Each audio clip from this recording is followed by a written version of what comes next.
but again, I'm not a Palestinian negotiator, and I cannot give you the best way. But what I'm telling you, what is happening right now, is not sustainable. And the problem is these discussions, like what happens the day after. But it's not sustainable any way you look at it. Bassem, if this were the United States, should we continue the killing? Nobody is going to say, if they're speaking from their heart, I want more people to die. Of course. Right? But also you cannot say, I don't know what else to do. Well, but I don't know what to do. But the thing is, we can always say, what's happening now is wrong. I don't know what should happen, but it's not that. And then the people who I agree with that. Yeah. So whatever should be done is not that. I agree. And it has to stop, because you cannot. Because here's the thing. You know what really pissed me off about Western media? They wasted so much time. What's the proportionate response? They're stalling. Well, but that's because the death count kept being used as the only measure of the situation. And we didn't do that when we went to Iraq and Afghanistan. People have no idea how many people Americans in the ISAF not social media then, so people. That is true. It was not a day. It's very important point. Hey, everybody, welcome back to Zees Political Arrow. Today we got Chris Cuomo and Bassem Youssef. Now, don't get me wrong, Chris is going to give it his best shot, like a substitute teacher trying to explain nuclear physics with a whiteboard and a marker that barely works. But Bassem, he's going to come out swinging. If words were uppercuts, Chris would have been on the mat before the first commercial break. But let's be real, Chris's logic here is like using a band-aid trying to fix a sinking ship. Give back the hostages, and there'll be a ceasefire. You'll see what I mean. Let's jump into it. But if this had been America, okay, this is something that I think is not fair to Israel. We are asking them to do things that we would have never done. Okay. If you took 100-something Americans, now I know people are going to say, what are you talking about? There are Americans being held all over the place in Iran and other places, and we don't fight to get them back. Russia. It's true. I think America does more than a lot of other countries to get its people back, but it's far from perfect. I agree. But if you took the Americans in the way that they were taken on October 7th, and you didn't give them back immediately, that place would be ashes right now. Good. So it happened. No, not good. Yeah. Not good. No, I agree with you. But that's what America would do, and that's what Americans would want. I agree. Okay, so let's kill everybody. No. No. I don't, because the thing is, immediately happened 4 months ago. It happened October 8th and October 9th and October 10th and November. I agree. October. How much longer? But why isn't there pressure? Because you cannot wipe up Hamas. No. You cannot. I agree, because it's an idea. You can't. So the whole idea we're gonna keep killing until we get lucky. We can't happen. And the thing is, like, people believe the most outrageous thing. You know, have you read Patrick Kingsley when he said there's like 450 miles of tunnels? Do you believe that? Seriously? Like the New York subway probably system. Exaggerated like everything else. New York subway system in total is 433. Yeah, I'm saying it's probably exaggerated like everything else. But it's not exaggerated. He's like, the New York Times has been a mouthpiece of Israeli media. They are not even challenging anything. And this idea of lies, they are pathological liars. But here's my point. Not a point, it's a question. And I don't even like framing it this way, but again, we're operating from a place where we're all lost with this. Nobody should like the status quo, and nobody seems to be able to make a change. Are we so lost to just say ceasefire? And then how about here's the solution. Ceasefire, and let's talk about it. What the UN said early on, and now everybody hates everything, every institution. UN's no good, nothing's good. Give back all the people, live or dead. Give them back in 3 days, because I'm sure it'll take you time, and 3 is a good biblical number. Give back all the people, and we will cease fire, right? There'll be an armistice, at least, right? You'll stop doing what you're doing, we'll stop doing what we're doing, until Hezbollah stop doing what they're doing, until the Houthis stop doing what they're doing. Everybody stops. Even if that were achievable, nobody is requiring the first element. Every time there's a deal on the table, the UN said early on, give back all of the hostages unconditionally. It was never even considered as a deal point. And in America, it would be deal point 1. Yes, I know what you want. We don't negotiate with terrorists, but let's put that to the side. Give us back all our people, or we're going to come and it's never going to stop. Yeah, but you understand that, like, also they want their people. You understand there's hostage in their people. And give them. If I were Israel, I would empty all of the facilities. I don't know if you heard give that, them all back. But also in Paris today, Israel also refused that because there's a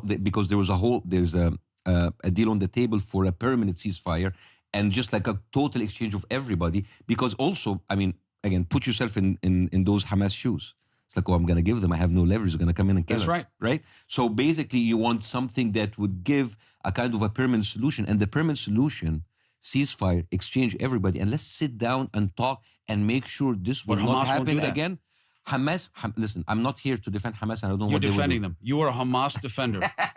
You look like you could be my cousin, but you're a Hamas defender. But by the way, we are cousins. But by the way, so I don't know. But like again, I think, what is the solution? Not this, Chris. Yes. And I'm sure that we agree on this 100%. because this is too much. This is too much, and the people who were killed and injured, they and their families are not going to be friends with Israel. They're not going to like them. You have created a permanent problem for years to come. You have created 1 million Hamas. You have created... Well, and you have created resistance in Israel that Absolutely. you did not have before. Yeah. And yes. And in America. And that happened because of what was happening before October 7th. It doesn't start at October 7th. So the thing is, this is one of the... Even in medieval ages, Chris, people stopped so people can bury their dead.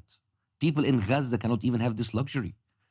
Like it is just like heartbreaking. They are blocking the aid trucks. They're blocking everything. I totally agree. The humanitarian aspect of it has been mismanaged and wrong. Stop. Let's do what medieval people did and just have time and then talk, because you cannot talk about like what will happen after until you're done with this. Done with this. Hamas stopped doing shit. Israel but there has to be more conversation and pressure to give the people back. I get that it's leverage for Hamas. Then you have Saudi Arabia, you have Egypt, you have Qatar, you have all of the players. They sit with America. Then take the hostages and send them to Qatar and let them be taken care of. No. I'm fine with like total exchange, but this is the question: what happens the day after? And what happens the day after could not be discussed until today. We finished this war, because this has to stop. Because they can say like, what will happen if they come to us? You've been doing this for 6 months. But who says don't stop, except certain hawks in America who believe like this line of they can't stop until they get rid of Hamas.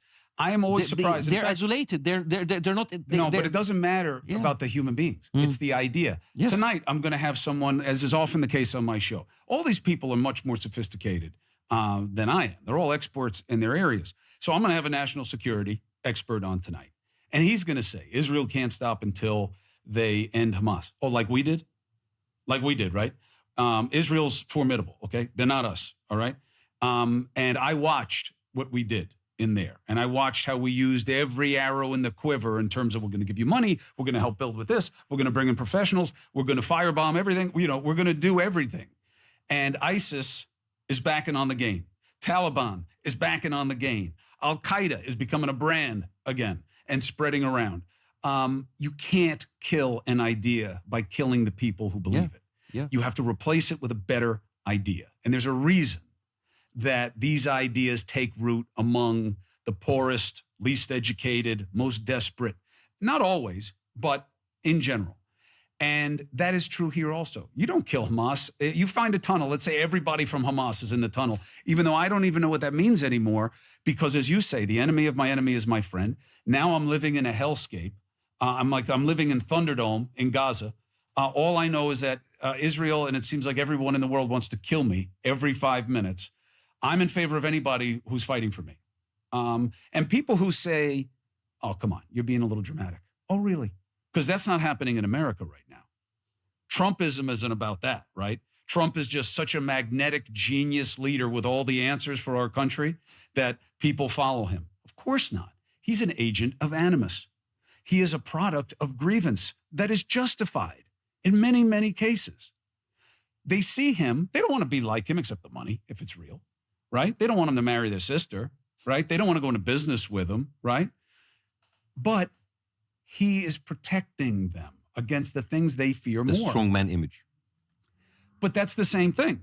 It's an extraction of the same human principle. Yeah. You're not going to root out Hamas. You would have to have that population with a lot of foreign help say, we're going to give you yourselves back, okay? We're going to help you have real elections to the extent they even exist anymore.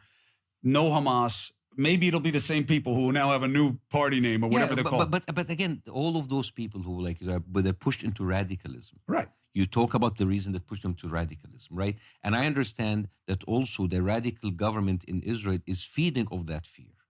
And if the radicals get in control of things, everybody loses. I don't want Hamas to continue because their existence should be nullified by having people taking their rights. I don't want Israelis to be wiped out or killed. And I think, I was heartbroken when I read this report by Dan Cohen. He's an Israeli Jewish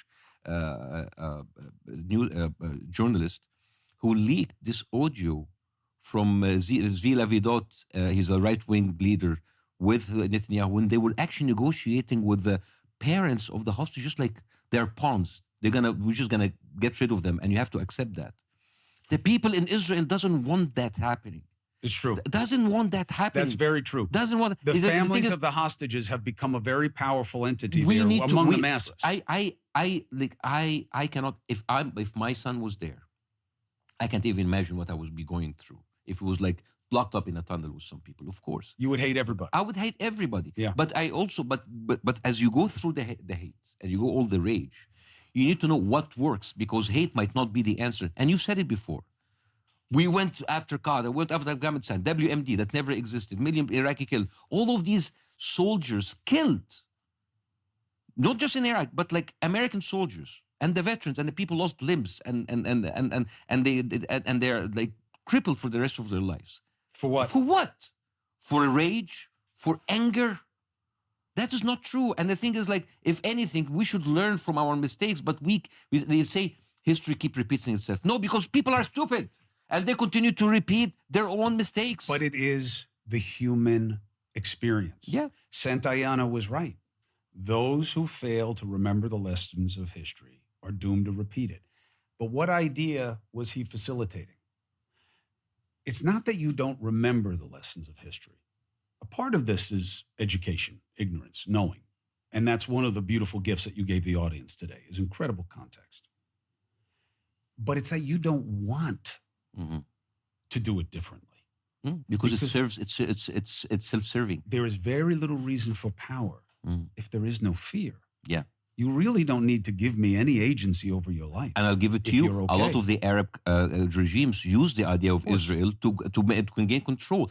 People use the idea of fear, like Mexicans, Arabs, Muslims, Jews. You need an enemy. You need an enemy to propagate, to maintain control over people. Because how can you control the masses if it's not for fear? It's true. Yeah.